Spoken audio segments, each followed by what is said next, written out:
Hi friends, എല്ലാവർക്കും പുതിയൊരു വീഡിയോയിലോട്ട് സ്വാഗതം. എല്ലാവർക്കും സുഖമാണെന്ന് വിചാരിക്കുന്നു. എൻ്റെ വീഡിയോ പുതുതായിട്ട് കാണുന്നവരുണ്ടെങ്കിൽ ഒന്ന് സബ്സ്ക്രൈബ് ചെയ്ത് സപ്പോർട്ട് ചെയ്യണം കേട്ടോ.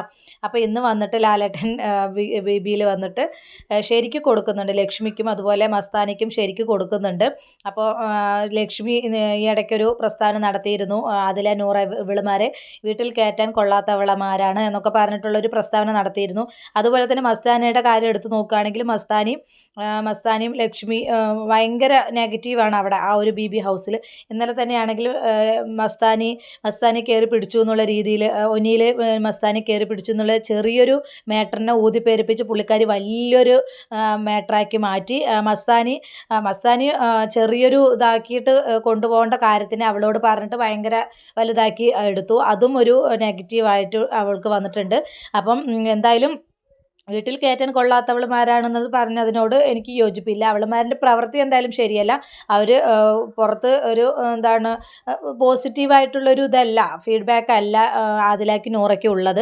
എങ്കിലും ഈ ഒരു ഇത്രയും വലിയൊരു ഷോയിൽ അങ്ങനെ എന്താണ് ഒറ്റപ്പെട്ടിരിക്കുന്ന ഒരു ഇതാണ്. മാതാപിതാക്കളൊന്നും ഇല്ലാതെ ഒറ്റപ്പെട്ടിരിക്കുന്നതാണ് ആദിലും നൂറും. അപ്പോൾ ഈ ഒരു പ്രസ്താവന അവിടെ നടത്തിയതൊട്ടും ശരിയായില്ല. ലക്ഷ്മി ഈ ഒരു പ്രസ്താവന നടത്തിയതൊട്ടും ശരിയായില്ല. അതുപോലെ തന്നെ മസ്താനിയുടെ ചെറിയൊരു കാര്യം മസ്താനി തന്നെ പറയുന്നുണ്ട്, എന്താണ് ഇത് പബ്ലിക്കായിട്ട് പോവണ്ട, അത് ചെറിയ രീതിയിൽ പറഞ്ഞ് തീർത്താൽ മതി. ഒനിയിൽ അറിയാതെ പിടിച്ചതാണോ എന്നറിയില്ല, എങ്കിലും അത് ആ ഒരു രീതിയിൽ പറഞ്ഞാൽ മതി, പറഞ്ഞ് മനസ്സിലാക്കിയാൽ മതി എന്ന് പറഞ്ഞ ആ ഒരു മാറ്റർ ലക്ഷ്മിയാണെങ്കിൽ അതെന്തോ വലിയൊരു മാറ്ററാക്കിയിട്ട് മാറ്റി അത് പബ്ലിക്കിന് മുമ്പിൽ ഭയങ്കരമായിട്ട് പോയ ഒരു ഇതാണ്. മസ്താനി പറയുന്നുണ്ട് ഇത് ടെലികാസ്റ്റ് ചെയ്യേണ്ടെന്ന് പറയുന്നുണ്ട്. പക്ഷേ ബിബി അത് ഒക്കെ പുറത്ത് വിട്ടിട്ടുണ്ട്.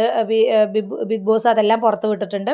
അതുപോലെ തന്നെ എന്താ പറയുക, ലക്ഷ്മി ഒരു ചെറിയൊരു കാര്യത്തിന് വലിയതായിട്ട് കാണിക്കും. പക്ഷേ ആ ഒരു വലിയ കാര്യത്തിന് പുള്ളിക്കാരൻ നിസ്സാരമായിട്ട് കാണിക്കുന്ന ഒരു രീതിയാണ്. എന്തായാലും ലാലേട്ടൻ വന്നിട്ട് ശരിക്കും പറയുന്നുണ്ട്, നിങ്ങളാരും വീട്ടിൽ കയറ്റുന്നില്ലെങ്കിൽ ഞാൻ കയറ്റും അതിലെ നൂറയെന്ന് ലാലേട്ടൻ അവിടെ പറയുന്നുണ്ട്. എന്തായാലും നല്ല സപ്പോർട്ട് ചെയ്യുന്നുണ്ട്.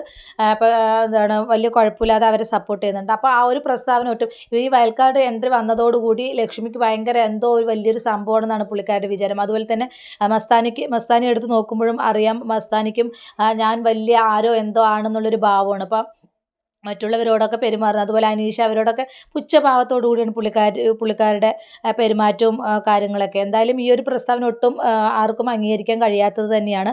ആദിലയ്ക്കും നൂറയ്ക്കും വലിയ സപ്പോർട്ട് പുറത്തില്ലെങ്കിലും ചെറിയ രീതിയിലുള്ള സപ്പോർട്ടുകളൊക്കെ അവർക്കുണ്ട്. അതുപോലെ തന്നെ ആദിലയ്ക്ക് അത്ര സപ്പോർട്ടില്ല, പക്ഷെ നൂറയ്ക്ക് അത്യാവശ്യം സപ്പോർട്ടുണ്ട്. നൂറ നല്ലൊരു ഇത് തന്നെയാണ് അവിടെ കാഴ്ചവെക്കുന്നത്. ആദില ശരിക്ക് എല്ലാവരും അവിടെ ബിഗ് ബോസിൽ പറയുന്നത് പോലെ തന്നെ നൂറയുടെ ഒരു നിഴലായിട്ട് തന്നെയാണ് പോകുന്നത്. നമുക്ക് പ്രേക്ഷകർക്കും അത് മനസ്സിലാവും. അപ്പം എന്താ പറയുക, ഈ ഒരു രീതിയിലാണ് കളിക്കുന്നത്. എന്തായാലും ലക്ഷ്മിയുടെ ഈ ഒരു പ്രകടനം ഒട്ടും നമുക്ക് അക്സെപ്റ്റ് ചെയ്യാൻ കഴിയില്ല. അപ്പോൾ ലക്ഷ്മിയെക്കുറിച്ച് ഇന്നലെ ഒനിയിലുമായിട്ടുള്ള സംഭവം, അതുപോലെ ആദില നൂറയെക്കുറിച്ച് പറഞ്ഞ ആ ഒരു പ്രസ്താവനയെക്കുറിച്ചും നിങ്ങൾക്ക് എന്താണ് അഭിപ്രായം എന്ന് വെച്ചാൽ നിങ്ങൾ കമൻറ്റ് ബോക്സിൽ അറിയിക്കുക കേട്ടോ. എന്താ പറയുക, ഇത് കാണുന്നവർക്ക് എല്ലാവർക്കും ലക്ഷ്മി ഭയങ്കര ദേഷ്യമാണ്. അപ്പോൾ നിങ്ങളുടെ അഭിപ്രായങ്ങൾ എന്താണെന്നുള്ളത് അറിയിക്കുക. അതുപോലെ തന്നെ ബി ഹൗസിൽ നിങ്ങൾക്ക് ആരെയാണ് ഇഷ്ടം എന്നുള്ളത് കമൻറ്റ് ബോക്സിൽ അറിയിക്കുക. അപ്പോൾ എന്തായാലും നമുക്ക് പുതിയ അപ്ഡേഷനുമായിട്ട് വീണ്ടും കാണാം. ബൈ.